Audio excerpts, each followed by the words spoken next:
continuación ya con el doctor Luciano López, quien se encuentra con nosotros vía Zoom. Doctor, ¿cómo le va? Buenas noches.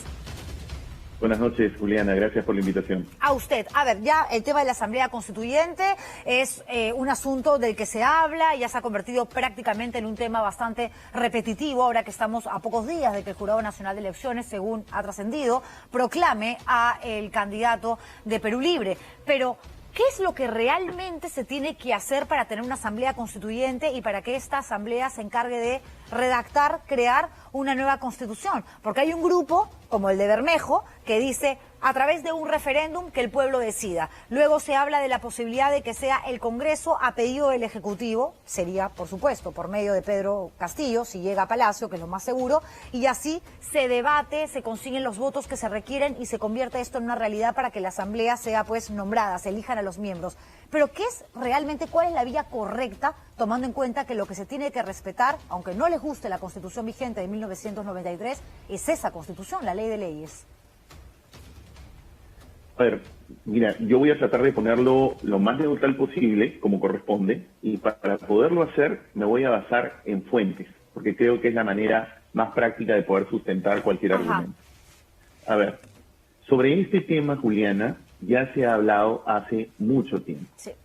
En el año 2001, el doctor Valentín Paniagua, que fue presidente de la transición, tuvo el sanísimo criterio de crear una comisión de estudio de bases para decir, primero analizar toda la carta, recordemos que en ese momento acaba de caer la dictadura fujimorista, y además que esa comisión puede estudiar qué días se pudiesen reformar. ¿Por qué eso es importante como punto de partida? Porque entonces hay una serie de antecedentes totalmente atemporales al día de hoy que creo que permiten un poco poner paños fríos en medio de tanta calentura. Primera cuestión, primer antecedente. Año 2003. En el año 2003 hay una sentencia del Tribunal Constitucional que hizo suya la propuesta de esa comisión de bases del año 2001, que proponía hasta 3 alternativas para poder reformar totalmente la Constitución. Vuelvo a repetir, estamos hablando hace 18 años. Hace 18 años. ¿Qué dijo esa sentencia del tribunal? Hizo suya esas propuestas y una de ellas, para aterrizar concretamente tu pregunta, es que se puede llamar a una asamblea constituyente, y dijo el tribunal allí, haciendo suya esa propuesta, que podía ser a través de un proyecto de ley de referéndum. Traducción, ¿cómo se come eso? Proyecto de ley de referéndum es, como tú muy bien lo acabas de decir, puede ser que la iniciativa sea del propio presidente de la República, porque él tiene iniciativa legislativa para presentar un proyecto de reforma de la Constitución, o puede ser intestinamente, es decir, también podría ser cualquiera de las bancadas. Esa es una vía. La segunda vía es una que también existen 2 antecedentes, Juliana. Creo que quiero poner mucho énfasis en eso, porque entiendo que sobre esto hay mucha polémica. Hay algunos colegas que también opinan que eso no es posible, que todo debe pasar por el Parlamento, pero hay 2 antecedentes también atemporales. Primer antecedente, caso Luis Chunga Chávez, año también 2003. ¿Quién es este señor? Este señor fue un ciudadano que fue a la OMPE, presentó un pedido para que le vendan un kit porque quería convocar a una asamblea constituyente reuniendo también el 10% de firmas. Más o menos lo mismo que está ocurriendo hoy con el señor Bermejo, pero año 2013. Le negaron la venta, entonces él apeló al jurado. Entonces yo te estoy hablando de un antecedente del Jurado Nacional de Elecciones. Y el Jurado Nacional de Elecciones en ese momento dijo, es un derecho ciudadano conforme a la Constitución del 93, por lo tanto hay una vía paralela, para decirlo más claro y que todos nos podamos entender, en la cual es posible que un ciudadano recoja 10%, que es un montón de firmas, ¿no? 10% para poder llamar a una consulta popular y ver cómo se convoca a una asamblea constituyente vía un referéndum. Primer antecedente. Segundo antecedente, con eso termino, para que tenga absolutamente claro. Segundo antecedente, año 2012, caso Luis Miguel Trinidad. Una persona que hizo exactamente lo mismo, no se tenía muy claro qué cosa era lo que pedía, entonces le negaron la venta, apeló al jurado y el jurado nuevamente dijo, hay 2 formas. Una puede ser reuniendo firmas a través del referéndum y la segunda es que pueda ser a través de un proyecto de ley que también lo pueden presentar los ciudadanos con solamente el 0.3%. Entonces, hay esos 2 antecedentes prácticos para evitarnos mejor las interpretaciones, porque creo que con fuentes nos ayudamos mejor. Pero para algunos hay hasta una tercera vía, doctor López. De hecho, Vladimir Cerrón lo que manifestó en su momento fue lo siguiente. Hay una tercera manera para cambiar la Constitución, que es que el Ejecutivo, sus palabras, literal, haga un proyecto de ley y lo mande al Congreso. Y si lo rechaza, se vuelve a presentar por insistencia. Y si se vuelve a rechazar en el Parlamento, la insistencia, ya se hace una cuestión de confianza del gabinete. Y si cae un gabinete, ya sabemos qué pasa constitucionalmente cuando cae un segundo gabinete. Entonces, ellos van a buscar de todas maneras la forma de tener una asamblea constituyente, porque el objetivo no es modificar la Constitución. Lo que ellos quieren es una nueva Carta Magna. Allí te doy otro dato. También otra vez citamos fuentes para evitarnos los problemas. ¿Ok? Eso que está diciendo el señor Cerrón hoy no sería viable constitucionalmente. ¿Por qué? Porque hay dos antecedentes. El primero es el caso de la sentencia del Tribunal Constitucional de la disolución parlamentaria famosa. Cuando el señor Vizcarra disolvió el Parlamento, ¿no? Recordemos que hubo un conato ahí entre el Parlamento y el Ejecutivo y fueron a parar en un conflicto de competencia entre el Tribunal Constitucional. La colectividad recordará eso. En la sentencia famosa del Tribunal sobre la disolución, que se ganó por 4 votos contra 3, allí el Tribunal dijo, y creo que ese parámetro queda muy claro, es que dijo que no es posible, ojo a todos, no es posible constitucionalmente, porque sería una indebida presión sobre el Parlamento, hacer cuestión de confianza contra un proyecto de ley de reforma constitucional. Y segunda fuente, informe de la Comisión de Venecia en el caso peruano. ¿Se acuerdan cuando el señor Alaechea, expresidente del Parlamento, consultó a la Comisión de Venecia, que incluso vinieron unos expertos aquí al Perú? Sí. Ese informe de la Comisión de Venecia, sobre el cual además nosotros, el Perú, somos parte, dijo también en ese informe que no era una fórmula. Ese también es un antecedente que serviría eventualmente como un precedente para lo que se quisiera hacer. Dos, porque tienes el informe de la Comisión de Venecia y tienes la sentencia del Tribunal Constitucional. Si pusiesen ese tipo de presión, en realidad el presidente, si hiciera eso, estaría incurriendo en una situación de inconstitucionalidad bastante manifiesta. Y cuando Guillermo Bermejo, el congresista electo, dice que, a ver, primero el referéndum, ¿no? Más allá de lo que se puede hacer desde el Ejecutivo con respecto al Congreso, porque ya hemos escuchado a Castillo que no necesariamente plantea la misma forma, la misma vía que este nuevo parlamentario. Él dice primero el referéndum y después el Congreso. Le pregunto esto porque yo estaba leyendo justamente en la Constitución el artículo 206 que habla de la reforma de la Constitución y dice que toda reforma debe ser aprobada por el Congreso con mayoría absoluta del número legal de sus miembros y ratificada mediante referéndum. O sea, lo que dice este artículo es, primero pasa por el Congreso y después tu consulta popular. Bermejo plantea las cosas a la inversa. Es una interpretación que puede ser muy válida, yo no la discuto, es más, algunos colegas sostienen eso, pero nuevamente, mejor me ciño a un precedente y hacemos la cosa más neutral.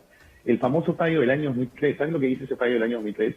Dijo el Tribunal Constitucional en ese tiempo, dijo que el artículo 206 debe entenderse sobre toda reforma constitucional parcial, no total. Porque sobre las reformas totales, si tienes ahí la Constitución a la mano, vas a leer el artículo 32.1. Y el artículo 32.1 dice, puede someterse a referéndum toda reforma parcial o total. Artículo 32.1. Y sobre esa disposición, el tribunal razonó y dijo, esa también es otra vía. Eso se explica por qué también en ese mismo año, en el año 2003, aparece ese primer fallo del Jurado Nacional de Elecciones en el caso Chunga Chávez. Y por eso también el jurado dijo un ratito, el derecho al referéndum es un derecho ciudadano y eso es perfectamente viable. Porque además se puede omitir el referéndum según también la Constitución y el mismo artículo 206 dice cuando el acuerdo del Congreso, es decir, cuando la mayoría decide que se debe seguir adelante con esta iniciativa, ahí te pediría... El acuerdo se obtiene, perdón que te interrumpa, en 2 legislaturas ordinarias pero sucesivas. Ahí sí puede decir no hay consulta popular. Sí, pero vuelvo a insistir, no yo, el Tribunal Constitucional ha dicho que el 206 es para reformas parciales. Y punto número 2, el referéndum al que se refiere el artículo 206, como ves ahí en el texto, se dice referéndum ratificatorio. ¿Por qué se llama ratificatorio? Porque es un referéndum distinto al referéndum como iniciativa de derecho ciudadano. De tal manera que en la Constitución tenemos 2 tipos de referéndum.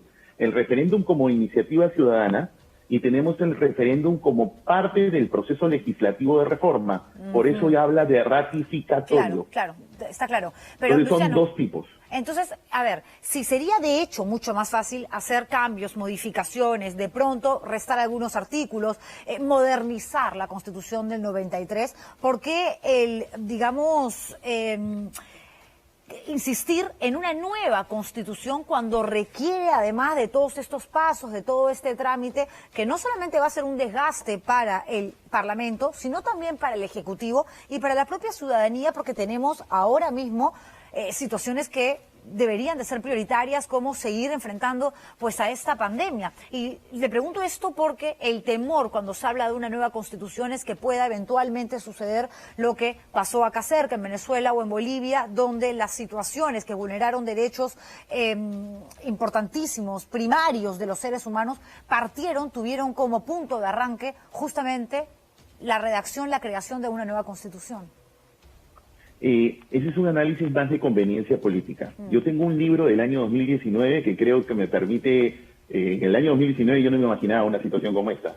Así que cito mi propio libro, porque yo en mi libro digo, por ejemplo, que yo soy partidario más de una reforma parcial, porque sí creo que esta Constitución tiene sobre todo unas fallas muy graves en toda la parte de la estructura del Estado y sobre todo en la manera de elegir al Tribunal Constitucional. Pero yo en ese libro, por ejemplo, yo planteo que esa reforma parcial no se haga a través del Parlamento y propongo crear un ente fuera del Parlamento que existía en nuestra Constitución de 1828, que era una convención que el Parlamento podía llamarla para que pueda ser reforma total o parcial. Y es un mecanismo que, por ejemplo, en América Latina lo tiene también Uruguay. ¿Por qué, Juliana? Porque yo sí creo, al menos en lo particular, no soy partidario de una reforma total, pero sí creo que hay que urgentemente modificar toda la parte de la estructura del Estado. Creo que más bien estos últimos 5 años nos han demostrado que definitivamente ese Parlamento necesita reforma, que las relaciones con el Ejecutivo también las necesitan, que hay urgentemente que hacer una reforma sobre la manera de elegir jueces del tribunal. Juliana, la próxima semana este Parlamento quiere elegir jueces del Tribunal Constitucional. Sí. Cuando debiese separarse el proceso de selección y de elección. Yo estoy como loco en el desierto diciendo desde el año pasado. Y todos son reformas constitucionales. Hay dos que además han admitido que tienen llamadas con personas vinculadas, investigadas por el escándalo de los cuellos blancos. Hay una señora que no sabe lo que es el feminicidio. Es una locura. Exactamente. Y esto no es nuevo, Juliana. Esto es una cosa de siempre. Y es porque, lamentablemente, y acá hay que llamar la atención a todos los gobiernos dicen democráticos después de la caída del Fujimorato en 2000, que nadie quiso que reformar estas cuestiones. Y creo que eso también es un tema que debiese analizar. Por eso digo, yo por eso planteo en mi libro, que reformas, sí, parciales, pero fuera del Parlamento, y por eso planteo un escenario como este. Pero si es que tuviésemos que llegar a una asamblea, si hubiese una situación de esta naturaleza, yo creo que debiésemos seguir la experiencia chilena, Juliana. La reciente. Porque en Chile, ¿sabes qué cosa es lo que han hecho en Chile en la reforma? Lo que han hecho ellos al momento de llamar a una constituyente es cuidarse muy bien de quienes la puedan integrar, porque eso es clave. A eso voy, perdón. Quiero que me expliques eso, Luciano, porque la gente escucha hablar de la Asamblea, de la Constituyente, de la importancia, porque además es una promesa de campaña de Pedro Castillo de Perú Libre de tener una nueva Constitución. ¿Cuántos integrantes tiene una Constituyente? ¿Qué pasa a hacer el Congreso? O sea, ¿cuál es la labor, cuál es la función de un Parlamento elegido, además en democracia, a través del voto popular, con sus 130 integrantes? Si de pronto, prospera esto de la Asamblea Constituyente, y tienes a sus respectivos integrantes listos para redactar, crear una nueva Constitución. ¿Dónde operan? ¿En qué espacio físico? A ver, una asamblea constituyente, para ir concretamente aquí a América Latina y no estarme refiriendo a otras latitudes, hay dos experiencias de asambleas constituyentes con regímenes democráticos conviviendo. Uno es el caso colombiano del 91 y el otro es el más reciente, que es el chileno de ahorita. En ambos casos, por ejemplo, las asambleas constituyentes, en el caso colombiano y en el caso chileno, en el caso colombiano operaron y en el caso chileno van a operar para hacer una nueva constitución sin disolver, eso es muy importante decirlo, sin disolver ningún órgano constituido, porque si lo hiciera, creo que ahí estamos ya saliendo, creo, del régimen democrático para empezar. Pero lo cierto es que tiene que pasar, Luciano, por el Congreso, que es lo que te preguntaba y en lo que insisto, porque claro, tú me hablas de antecedentes que se convierten en precedentes. Es que hay dos precedentes que te permiten sostener que hay 2 vías para llegar hacia eso. Es que ese es el problema, que tenemos una Constitución entonces que no es lo suficientemente clara o que no se ha ido modificando, actualizando para entender que esos antecedentes eventualmente se van a convertir en eventos que van a ser observados, interpretados, analizados de diferentes maneras y que van a ser cogidos dependiendo de los intereses políticos de las personas que estén buscando, en este caso, el objetivo de tener una asamblea constituyente para así crear una nueva Carta Magna. Claro, pero yo te vuelvo a insistir en una cosa. Aun cuando estuviésemos en ese escenario, yo sigo insistiendo que debiésemos tener muchísimo cuidado, como lo han tenido los chilenos, con quienes lo pueden integrar. ¿Qué han hecho en Chile, por ejemplo? Lo que han hecho es de que quienes puedan postular a la asamblea no sean solamente de los partidos políticos, sino también personas independientes con un mínimo respaldo ciudadano para que puedan postular. ¿Eso qué ha originado?